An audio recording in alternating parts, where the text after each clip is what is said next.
This is Action News Jax First Alert Weather, preparing for the storm. Sponsored by Universal Roof and Contracting.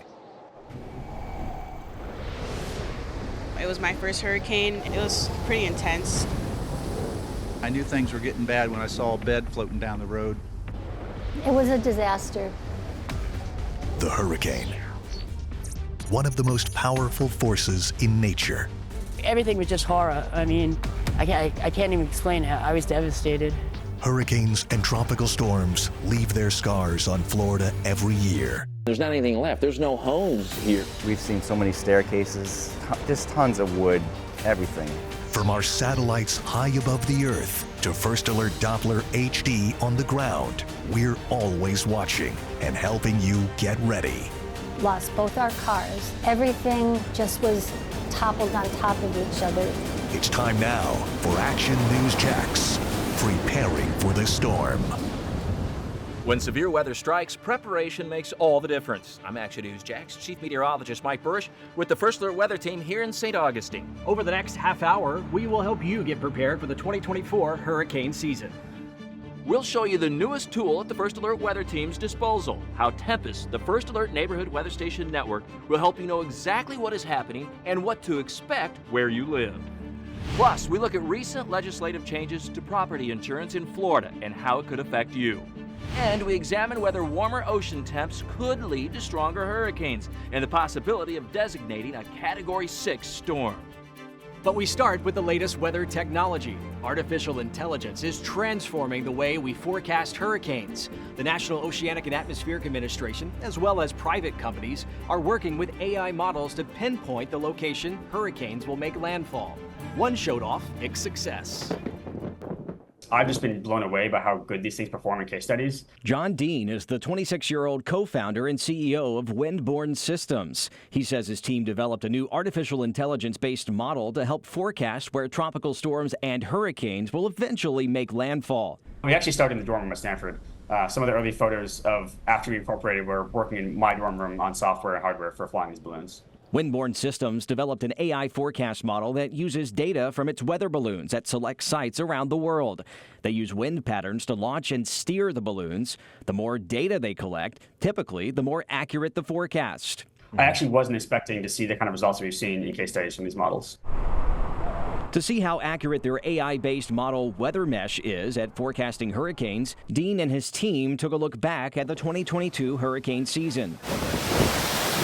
We improved the hurricane forecast tracks for all the storms. The model did pretty well reanalyzing Hurricane Ian that struck southwest Florida in 2022 near Fort Myers, causing significant damage. You can see the WeatherMesh forecast about 70 hours out here in the green line. There's the official landfall in 2022 near southwest Florida, and the official National Hurricane Center forecast to the west. About 125 miles closer, the WeatherMesh model was to the eventual landfall. Experts at the National Hurricane Center in Miami usually have to wait years for models to advance and be put into operational use.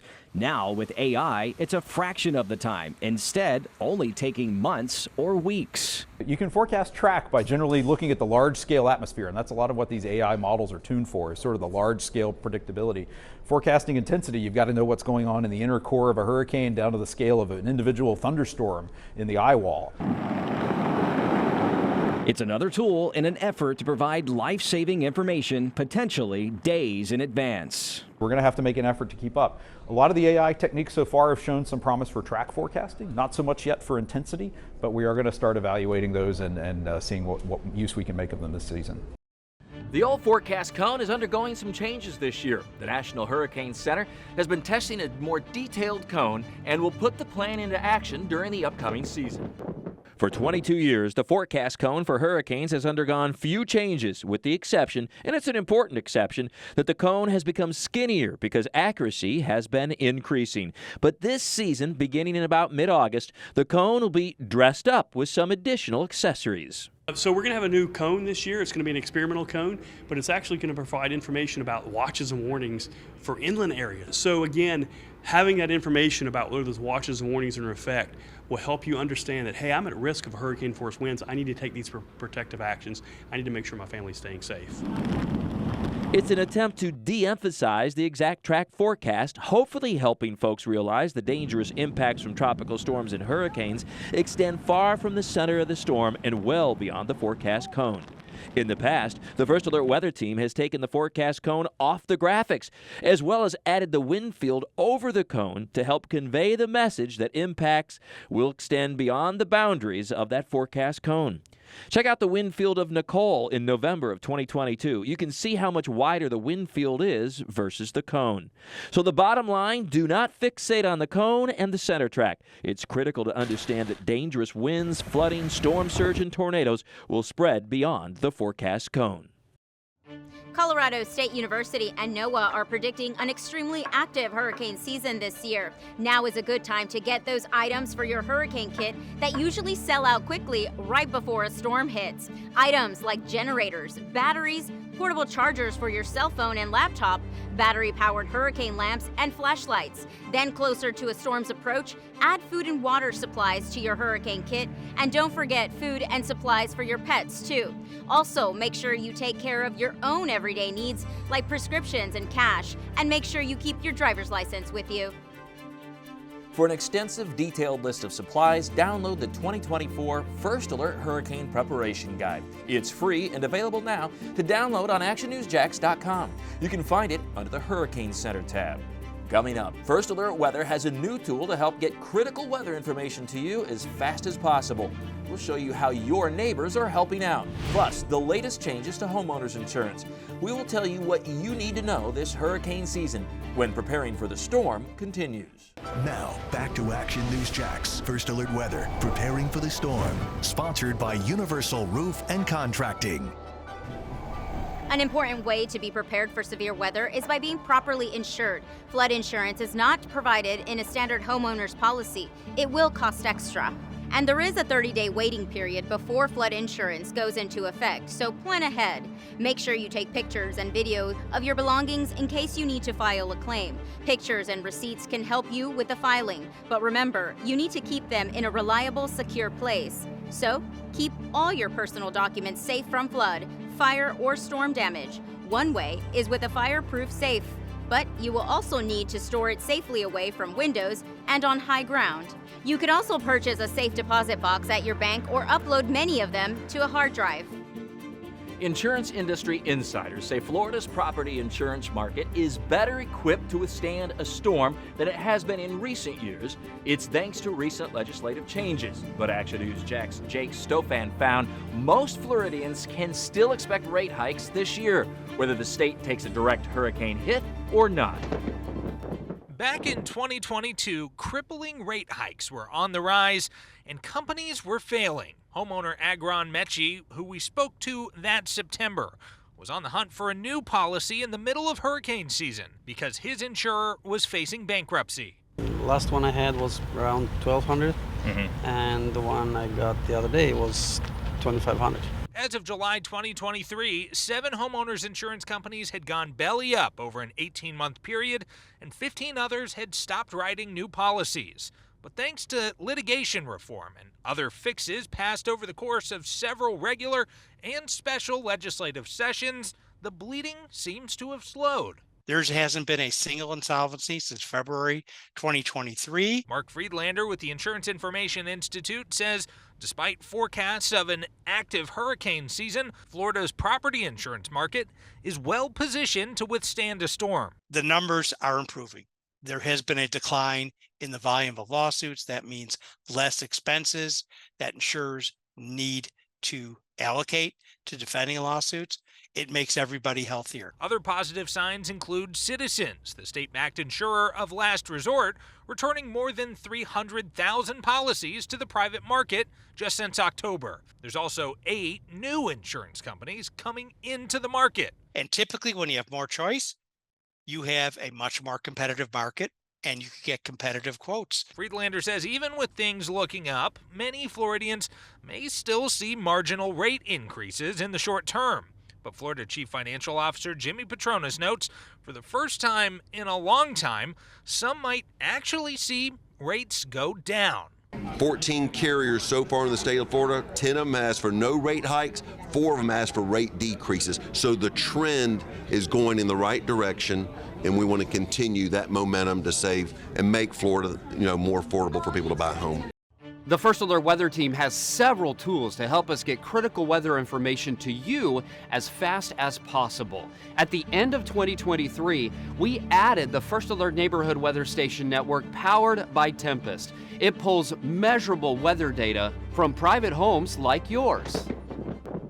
It's only about a foot tall, but the Tempest weather system is as hyper-local as weather data can get.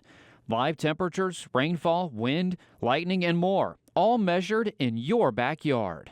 The First Alert Weather Team partnered with Tempest last year, and we have integrated all weather stations in Northeast Florida and Southeast Georgia into our in-house computer system. We can show live temperatures, yesterday or today's rain, even current wind and wind gusts.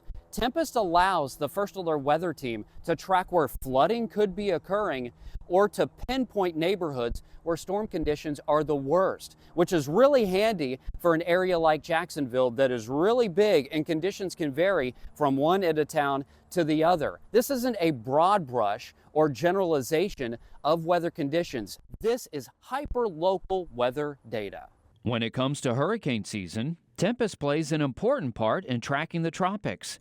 There's a network of 100 Tempest stations along the Atlantic coast of the U.S., including right here in Northeast Florida.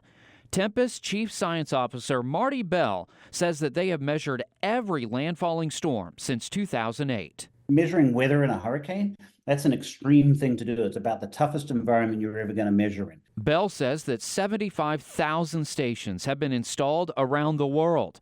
Bell says that it's a lot of cool weather technology, but the goal is to help people make better decisions. You make decisions, whether it be in your personal life or around your family or in your business. You're making decisions around what's happening or what's going to happen. We want more data out there so we can make better decisions as a community, as individuals, and also for business. Tempest also helps the First Alert Weather Team forecast by using the information your Tempest records. Bell says it's a simple system, but very useful. Because we know what's happening everywhere. And when we know what's happening everywhere, then we know what's going to happen where you are next. And you can be a part of the Neighborhood Weather Station Network. Just scan the QR code on your screen or go to actionnewsjax.com and click on Weather. You can receive 10% off your purchase of a Tempest weather station using the link on the website. There are a number of hidden risks or so-called silent killers when it comes to tropical systems. Electrocution is one of them since water is a natural conductor of electricity. Power outages can lead to risks like fire when using candles or carbon monoxide poisoning from using generators, and harmful bacteria like Vibrio, which thrives in warm, shallow water. Infections can lead to amputations, and according to the CDC, 1 in 5 people die from it. Still ahead, there's some talk of adding a 6th category as hurricanes potentially grow stronger as oceans warm. Plus, it took years to rebuild this restaurant and bar after a hurricane destroyed it. We look at whether it was worth the cost when preparing for the storm continues. Now, back to Action News Jax First Alert Weather, preparing for the storm. Sponsored by Universal Roof and Contracting. It seems like there is always time to prepare, but the best advice is to be ready sooner rather than later. Don't put off being ready for the storm. Here's a calendar of what to do and when. At the start of the season, you should purchase the flood insurance policy I told you about earlier. Make sure all your documents are in order. Once a hurricane is named and possibly headed our way, trim your trees and bushes. Give time for the debris to be picked up and not left on the curb to be blown around and get in the way of sewer drains. 1 week out, gather supplies like extra medication, food, and water. Don't forget necessities like toilet paper. Pharmacies can fill prescriptions early when a storm is expected to hit, and get some cash in case ATMs are down. 1 to 2 days before landfall, fill up your car with gas. Bring in any objects in the yard that can blow away or get damaged. Put up shutters or plywood. Move furniture, rugs, and knickknacks away from doors and windows. Now is the time to make a plan, and we have an extensive guide to help you do just that. The 2024 First Alert Hurricane Preparedness Guide is free. Download it from our website, actionnewsjax.com. You can find it under the Hurricane tab. Hurricanes gather their energy from warm ocean waters, which are currently running much warmer than average all across the Atlantic. I take a look at what this could mean for hurricane strength this season. The warmer water, plus recent strong hurricanes making landfall, has led to debate on whether or not a new higher category is needed. The category of a storm is often a deciding factor on whether people stay or leave. On a warm spring day, I asked beach residents, at what point would you decide to evacuate from a storm? The real bad ones. Define real bad. Over 120 miles an hour. When it gets to probably like level 3. Category 3? Category 3, yeah. Okay. That's when you would leave? Yeah. All right. I get up out of here. It'd have to be like at my back door. Yeah. I've dealt with it my whole life, so. Yeah, I mean, I've lived in Pensacola most of my life, and we've never evacuated. Take a lot, to be honest, especially when they close down the bridges. Most of those answers placed emphasis on wind and storm category. There's been a discussion of adding a Category 6 for hurricanes, whether from baseless claims on TikTok to researchers proposing an extension to the scale. Focus on category is still high. The argument for adding a 6th category comes down to warmer oceans. The water is their energy source, which is currently running well above average in the region where most major hurricanes form. A proposed extension to the Saffir-Simpson scale, currently ordered 1 to 5, would add a 6th category with winds above 193 miles per hour.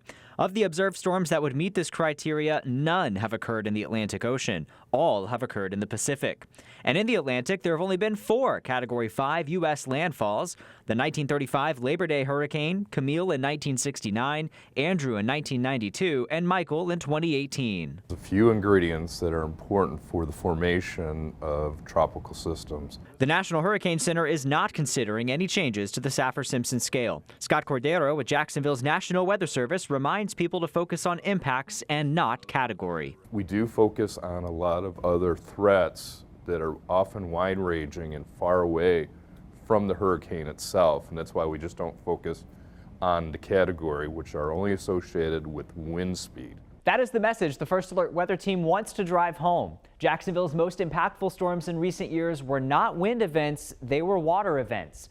Although wind is not to be taken lightly, you can shelter from it, but you cannot shelter from the water. And making decisions based on water versus wind or storm category could save lives. 20 years ago, devastating Cat 3 Hurricane Ivan roared into the Florida Panhandle. The storm devastated Pensacola and nearby areas. An iconic bar and restaurant, the Flora-Bama, was one business that took it on the chin. The legendary hangout had to rebuild from the ground or sand up. I recently visited the bar on the border and spoke with one of the owners and found out how things have changed since 2004. The 2004 hurricane season will always be remembered for the blitz of storms over a 6-week period in August and September that began with Bonnie in the Panhandle, immediately followed by Charlie on the southwest coast, then Francis and Jean on the east coast, and then the grand finale, Cat 3 Ivan in the Panhandle, which is where our story begins. The beautiful Gulf of Mexico just over the beach there. Well, that all surged inland here during mighty Hurricane Ivan's landfall. Now, I'm 73 inches tall. Where I'm standing, the sand was 3 to 4 feet above this right here, and it went surging into the bottom of the Flora-Bama. It took some 7 years to completely rebuild, but it was finally done in 2011, and the history of the Flora-Bama continues. The first time I saw the Flora-Bama after Ivan, I couldn't even walk in because the sand was so deep that I couldn't stand. There was about 4 feet between the sand and the rafters. It was one of those moments of realization that we're not going to fix this, you know, and we weren't able to fix it. You know, we had to tear it down, bulldoze it, and rebuild. And that was a lengthy process. Part owner Pat McClellan says all the work to rebuild is paying off now and in the future. And we said, no, we're going to hang in there and we'll build it for not only for the next 25-year storm, but for the next generation. You know, because, you know, now we're like 3 generations. So it's like, it was the right thing to do. And of course, it got populated, you know, very populated out here. And we were able to hold on to our little neck of the woods here. after the storm, and took a while, and then we finally got back to the point where we could rebuild, put an elevator in, which everybody liked, and a few other things. So the iconic Flora-Bama melting pot of sorts continues to flourish 20 years after Ivan's devastation. The people that come here and the people that just build relationships and ties to other people from all walks of life. You know, you got Harleys next to, you know, Mercedes-Benz. You got Seamen next to Admirals. You got millionaire developers next to shrimpers. We'll track every storm this season because it only takes one to impact thousands of lives. You can count on the entire Action News Jax First Alert weather team to help you stay prepared for the storm. Remember to download the First Alert weather app and stay ready all season long with the Hurricane Preparation Guide at actionnewsjax.com. This has been a special presentation from Action News Jax, Preparing for the Storm, sponsored by Universal Roof and Contracting.